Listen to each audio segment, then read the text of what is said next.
When I caught my wife cheating, she panicked and begged me to forgive her. But she's going to have to deal with the fallout, that much is certain. I found out about the affair around 6 months ago. Back then, I went through the whole mess, denial, heartbreak, trying to win her back. It tore me up inside. I was depressed for a long time. I never came right out and confronted her, but emotionally I was falling apart. She had to have noticed, right? I figured she just didn't care. Then, about 3 or 4 months ago, I hit a wall. I was done with her, done with the marriage, done caring.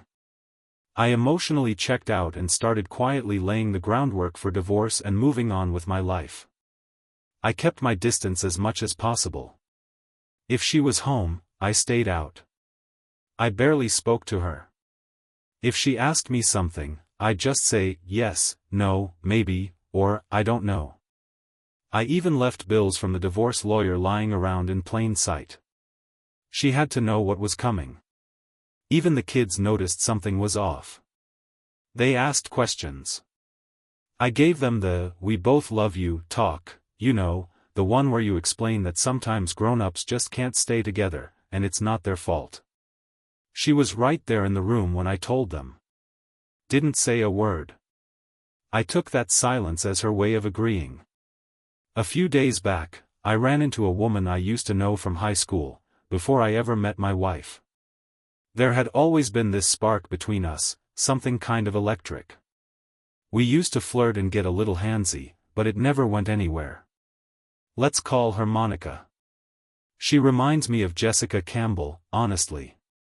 Back in the day, I never had the guts to make a move, and before I could, her family moved away. I regretted that for years. But I was young, shy, and kind of dumb back then. I hadn't thought about Monica in ages. Hadn't seen her in years.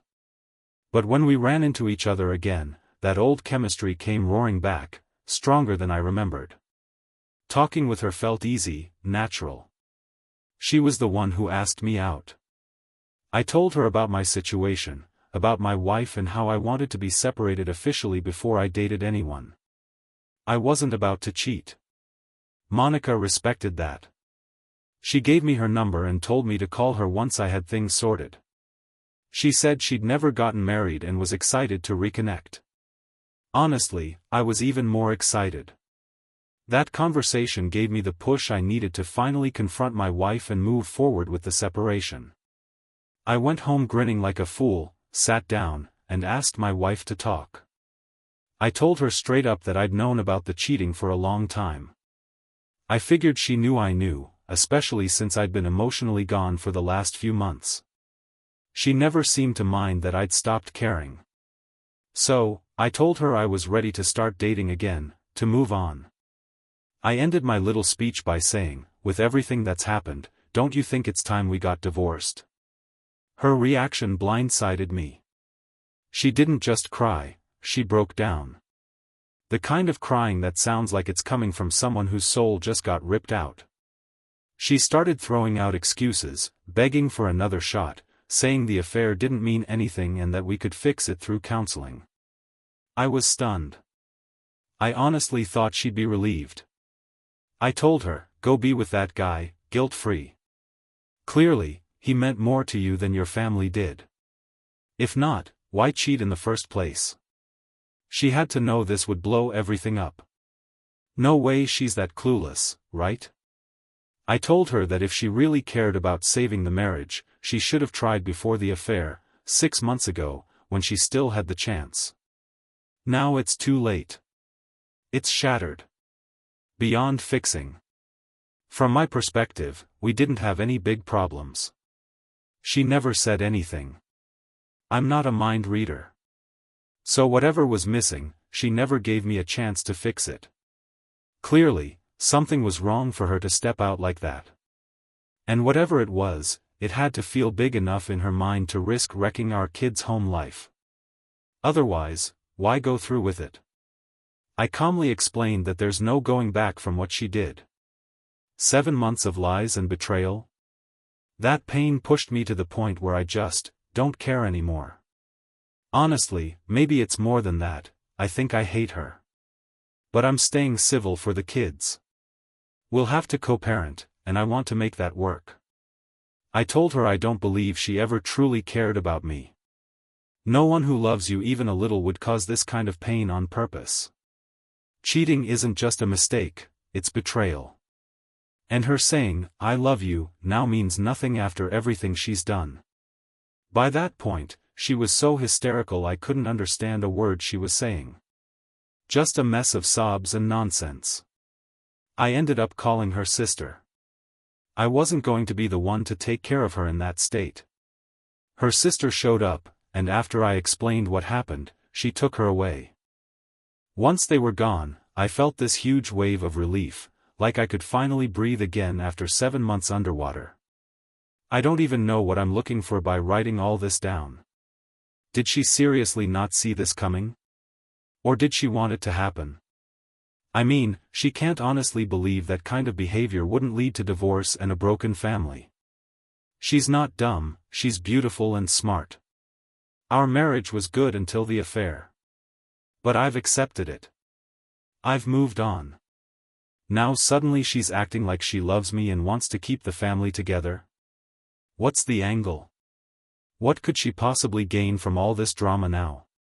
Surely she doesn't think we can get back together. Is it some kind of scheme? I can't make sense of it. I've got plenty of proof she cheated. And where I live, in Europe, that means she won't get any alimony or financial support. Is that what she's afraid of? That I'll expose her? Is she trying to guilt me into keeping quiet? Her affair partner is married too, maybe she's scared I'll tell his wife. I don't know. My head is spinning trying to make sense of this. I guess I just needed to get all of this out. Thought it'd help seeing it in writing, but honestly, I'm just as confused now as I was when I started. Update: my cheating wife still has me spinning. Thanks to everyone who replied, seriously, the support has meant a lot. I haven't gotten to answer everyone, but I've read most of the messages. I posted that story 3 days after the big talk with my wife, and at the time, I hadn't really slept. I actually passed out at my computer reading comments. When I woke up, I had keyboard marks on my face, but my head was a little clearer. That morning, I sat down and started making lists, pros and cons, key points to think about. I stuck papers on the wall with different headings like, our kids, what to say to the wife, my marriage, Monica, questions I still have, and so on. The full document I put together is too long to type out here, so I'll just go over the main points. My goal was to figure out what core principles mattered most to me, what I needed to focus on to come out of this with a little peace of mind. Once I nailed those down, I asked myself if I could realistically achieve any of it, and what success would even look like in each case. First off, the kids are my #1 priority. That hasn't changed. I've decided to put more effort into helping them process all this. I'll be setting up more one-on-one therapy for them, looking into family counseling, and planning trips to make new memories, just spending more meaningful time with them. I'm also going to loop in the rest of my family so the kids feel surrounded by love and support. I want to speak with their teachers, their coaches, anyone who's part of their daily lives. I want them to have a solid support system everywhere they turn. I got tested for STIs and scheduled DNA tests for the kids too. It makes my skin crawl even thinking they might not be mine, but I've got to know, for their sake, not just mine. If they're not mine biologically, that could affect their medical history someday. And if they ever want to know who their real father is when they're older, how will they look at me if I don't take steps now? Hopefully, they are mine. But I'll be holding my breath until I get those results. After some solo sessions with their therapists, we all sat down together and explained everything to the kids carefully. We let them ask any questions they had. I kept repeating that they could always come to me with anything, anytime. I told them I'm their dad. I love them more than anything else in this world, and I'll always be there for them, no matter what. Now, when it comes to my marriage, I realized I'll never be able to trust my wife again. And without trust, there's no relationship to save. I also had to face the fact that I don't love her anymore. Not the person she's turned into. I used to love her deeply, she was a big part of my life. But that love died with the affair. The way I saw her changed completely. Maybe, in another life, I could learn to love her again, but honestly, I don't want to. It's better to just end things and move on. I don't want the marriage anymore.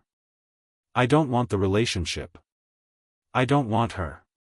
The part of me that once lit up just thinking about her, that part is gone. Now when I think of her, it's all dread and hurt. Even the thought of being around her makes me feel physically uncomfortable. Divorce isn't just a maybe anymore, it's a must. And I want it over with as soon as possible. As for Monica, we've been talking a lot. Some of the feedback I got online made me question if getting into something new right now was smart. My life's a mess, and I didn't want to drag her into it. But she didn't see it that way. She said life is messy, and maybe this is exactly when we find out if we can handle it together. I learned something about her I hadn't known. She was actually engaged once. Her fiancé died in a work accident almost 4 years ago. She's been on a few dates since, but never found a real connection again. That loss stuck with her. From her point of view, life's short. When something real comes along, you take the leap. I explained to her that I didn't want to start anything until the divorce was final. Even though my marriage is over in every meaningful way, I don't want to cheat. She understood and respected that. We also talked about how people might perceive things, how it might look if we suddenly went public. She could easily be painted as the homewrecker, and neither of us wants that. So we agreed to wait until everything's finalized, and then take a little time before doing anything out in the open. I feel incredibly drawn to her, but even this phone call felt like it was tiptoeing into emotional affair territory. That's why I decided I won't talk to her again until the legal separation is done. We agreed I'll reach out once I'm ready, and we'll figure it out from there. Before I sat down for my next conversation with my wife, I wrote out a few principles for how I wanted to handle it. I told myself I'd try to be the man I used to be before all this happened. I committed to staying calm. I wasn't going to be cruel.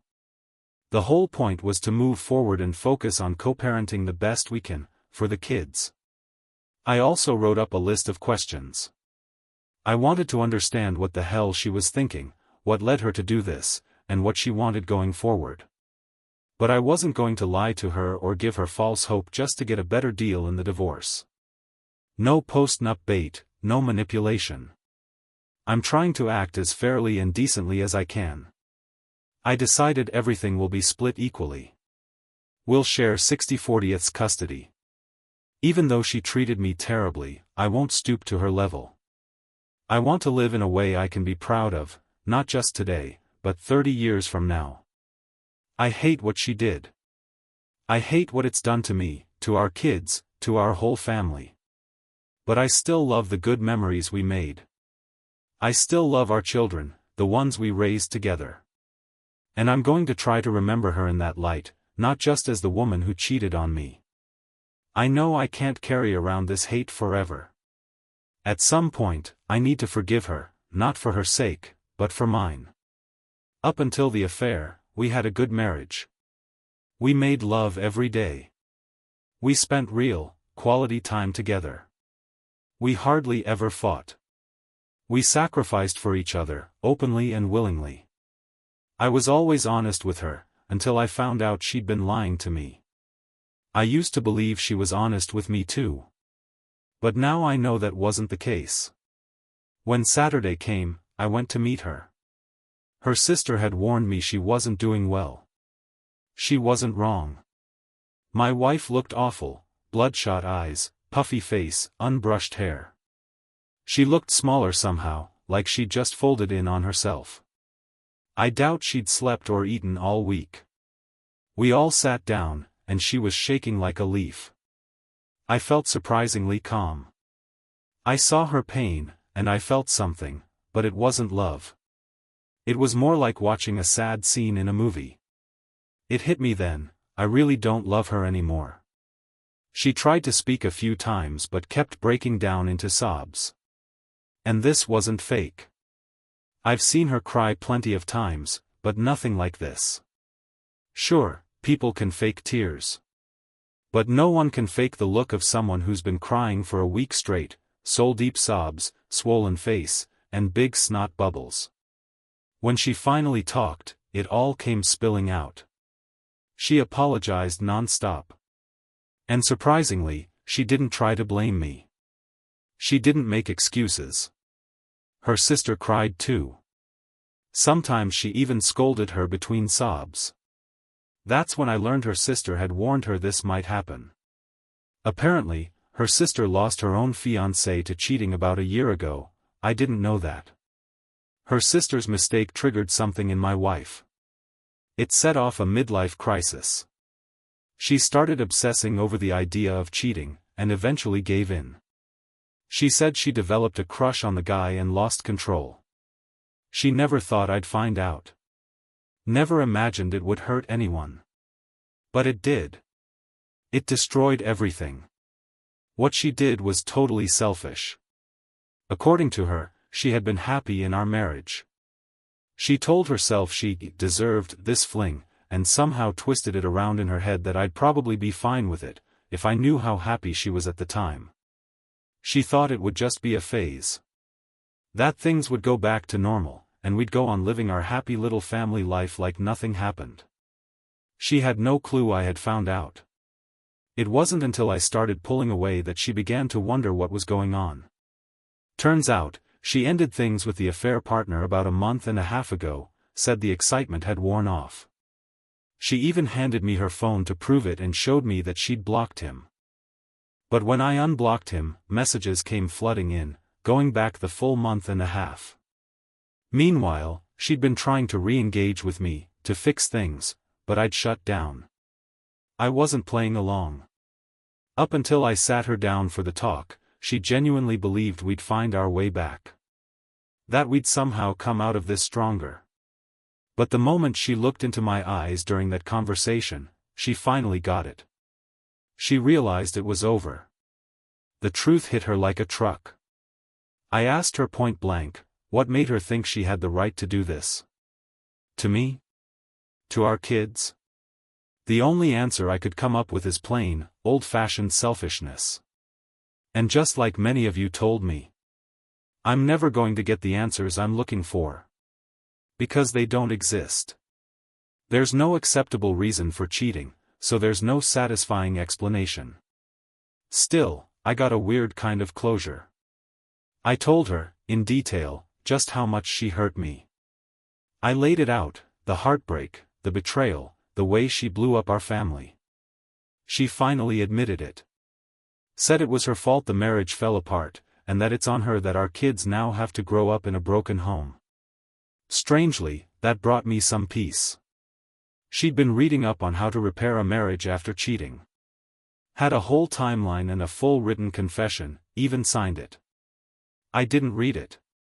Just handed it to my lawyer. She kept begging, again and again, for another chance. Said she'd do anything. I told her straight, I didn't believe her. In fact, I didn't believe anything she said. I just don't trust her. She asked what she could do to fix things. I said, you're the one who broke it. If you don't know how to fix it, how can you expect me to? Then I flipped it on her, if you were in my shoes, what would you do? Eventually, she admitted that if the roles were reversed, she probably wouldn't forgive me either. I told her I'd gotten STI tests, and that I was doing DNA tests on the kids too. That shattered her. She broke down and cried for 20 straight minutes. She swore this was the only time she'd ever cheated. Said she'd never done anything like this before. But after going back and forth, she admitted I had no reason to believe her, and that if she were me, she'd probably do the same. I asked if the affair partner's wife knew. She didn't. I asked, well, are you going to tell her, or should I? Then she asked if I'd consider counseling or reconciliation if she did. I told her no. But I said if she confessed, it might earn her back the smallest shred of respect. She promised she'd tell the man's wife. She said she'd tell everyone. Said she'd go to HR at work and come clean too. Once again, I said, I don't believe you. She swore up and down she'd never be with anyone else again, that she'd keep fighting for me, even if it took the rest of her life. I didn't believe that either. I didn't even respond. It was all becoming so repetitive. She offered me a one-sided open marriage. Said I could have full access to her phone, track her location, anything I wanted. I told her I had talked to Monica, and that I was holding off because I didn't want to cheat. I also told her I didn't want any kind of open relationship. That wasn't love, that was surveillance. And I didn't want to hurt someone else the way she hurt me. I told her I didn't want to become her warden. Always watching, always doubting, that's no way to live. I told her I'm not interested in sex without a real emotional connection. Mechanical sex doesn't mean anything to me. And if I need that kind of release, I can handle it myself. I don't need a partner for that. By that point, we were completely drained. We'd been at it for over 5 hours, and she'd been crying the whole time, from bad to absolutely gut-wrenching. There was nowhere else for the conversation to go. I told her, plainly, that whatever love I'd had for her, it was dead. I didn't recognize the woman sitting across from me anymore. She had killed the family we built. And I was going through with the divorce. I told her there was no undoing what she'd done. The only way out of this outcome would have been to never start the affair in the first place. I didn't want the marriage back. I didn't want her back. And I sure as hell didn't want more pain. I suggested we go no contact for a while, to get some distance and clear our heads. Then I told her I'd already filed. My mind was made up. I said we could do family therapy for the kid's sake. But outside of that, I didn't even want to see her. It tore me up to say it. She kept crying, mumbling, "No, no, please no." When I got up to leave, she suddenly got a huge, explosive nosebleed. She tried to reach for me, but passed out. I caught her before she hit the ground. Drove her and her sister to the ER and stayed until the doctors said she'd be okay. Last night and today, she started coming clean to everyone. This morning, the affair partner's wife called me to confirm what she'd been told. I sent her some screenshots, proof of what happened. Turns out, she kicked her husband out. She's suspected something for a while but never had concrete evidence. She wants to meet up and go over more of it. Asked if we could do dinner tomorrow. She also asked if we could talk on the phone. I told her maybe later, I'm not sure I can handle that yet. I'm gonna be honest, I feel like crap. I haven't slept. I feel like I'm starting to crack. I know I've got to stay strong, but it's damn hard. Why do I feel guilty? Why do I feel like it's on me to fix any of this? Maybe we can fool ourselves for a while, but deep down, we know it's not going to work in the long run. Some of her friends and relatives have started calling me, yelling, cussing me out. They think I should give her another shot. But all I can think is, why drag this pain out any longer? Let's just end it and start healing. Try to build something new, even if it takes a while. So yeah, that's it. No dramatic revenge. No big moment of redemption. No peace. No happy ending. Just more pain for all of us. My mind's in a dark place right now. And I honestly don't know what to do next.